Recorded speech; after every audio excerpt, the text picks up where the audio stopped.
Chapter 20, Goodbye and Hello. As the pleasant countryside flashed by and the wind whistled a tune on the windshield, it suddenly occurred to Milo that he must have been gone for several weeks. I do hope that no one's been worried, he thought, urging the car on faster. I've never been away this long before.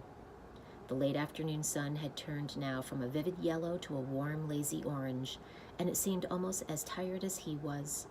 The road raced ahead in a series of gentle curves that began to look familiar, and off in the distance the solitary Tollbooth appeared, a welcome sight indeed. In a few minutes he reached the end of his journey, deposited his coin, and drove through.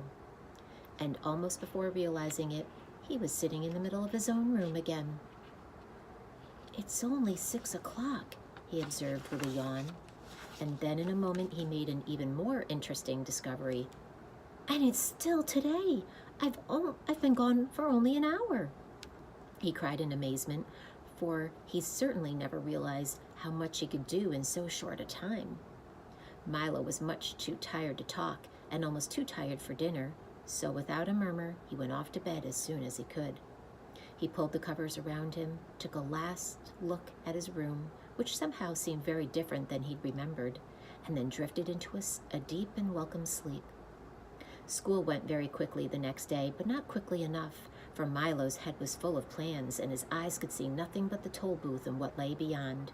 He waited impatiently for the end of class, and when the time finally came, his feet raced his thoughts all the way back to the house. Another trip, I'll leave right away. They'll all be so glad to see me, and I'll..." He stopped abruptly at the door of his room, for where the toll booth had been just the night before, there was now nothing at all. He searched frantically throughout the apartment, but it had vanished just as mysteriously as it had come. And in its place was another bright blue envelope, which was addressed simply, "For Milo, who now knows the way." He opened it quickly and read, "Dear Milo, you have now completed your trip, courtesy of the Phantom Toll Booth. We trust that everything has been satisfactory and hope you understand why we had to come and collect it. You see, there are so many other boys and girls waiting to use it too. It's true that there are many lands you're still to visit, some of which are not even on the map, and wonderful things to see that no one has yet imagined. But we're quite sure that if you really want to, you'll find a way to reach them all by yourself. Yours truly." The signature was blurred and couldn't be read. Milo walked sadly to the window and squeezed himself into one corner of the large armchair. He felt very lonely and desolate as his thoughts turned far away, to the foolish, lovable bug, to the comforting assurance of Talk, standing next to him, to the erratic, excitable Din, to little Alec, who he hoped would someday reach the ground, to Rhyme and Reason, without whom wisdom withered, and to the many, many others he would remember always. And yet, even as he thought of all these things, he noticed somehow that the sky was a lovely shade of blue, and that one cloud had the shape of a sailing ship. The tips of the trees held pale young buds, and the leaves were a rich, deep green.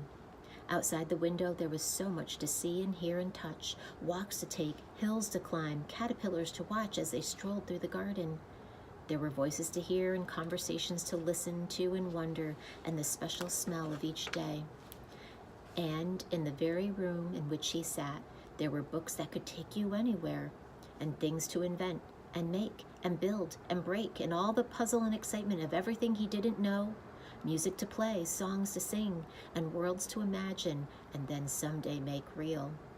His thoughts darted eagerly about as everything looked new and worth trying. "Well, I would like to make another trip," he said, jumping to his feet, "but I really don't know when I'll have the time. There's just so much to do right here." The end.